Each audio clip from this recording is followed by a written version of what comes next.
तेबे ओडिशारे जणे डीएसपींकर भूमिका प्रकृतरे पण आसंतु ए विषय जानिबा।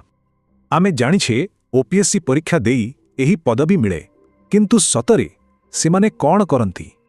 सीधा कहबाकू गले डीवाईएसपी जिला पुलिस मेरुदंड, गोटे सब डिविजन और एहार सबु थाना तांको अधीनरे। आसंतु सेमानंकर प्रथम एवं मुख्य कामरू आरंभ करिबा आईनर कमांडर। प्रतिदिनर काम हेला अपराधर धाराकू ट्रैक करिबा, तदंत उपरे नजर रखिबा आउ लोकंकर अभियोग सुनिबा। आउ जितेबड़े कौनसी बड़ मामला आसे सेमाने निजे ताकू संभालती, इन्स्पेक्टर माननकू गाइड करती। एथिरे सबु किछि सामेल, निशा कारोबार, बेआईन खणी, मानव चालाण, एपरिके साइबर अपराध। किंतु जेतेबेले परिस्थिति जटिल हुए सेतेबेले कौन? सेतेबेले एही भूमिका पूरा बदली जाए।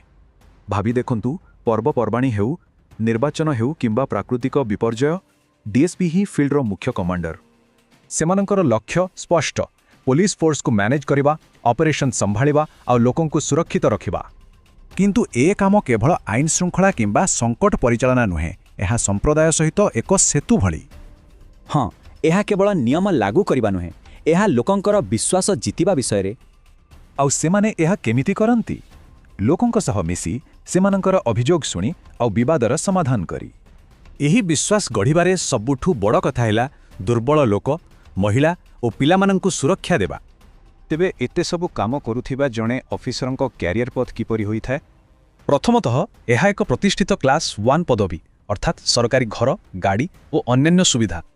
आउ एथिरे आगकू बढ़िबार सुजोग भी बहुत, पुलिस विभागर उच्च पदवी पर्यंत।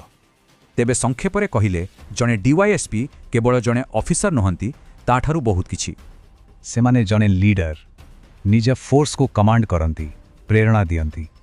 जणे इन्वेस्टिगेटर जिए बड़ बड़ अपराधर गुमर खोलंती, एवं जणे क्राइसिस मैनेजर जे कठिन परिस्थिति रे शांति बजाय रखंती। शेषरे सेमाने निज अंचल आईन और श्रृंखलार एक चेहरा पाल्टी जाएंती। एही भूमिका पाई कठिन परिश्रम दरकार, किंतु अनेकंक पाई यह चाकरी नुहे, एक व्रत।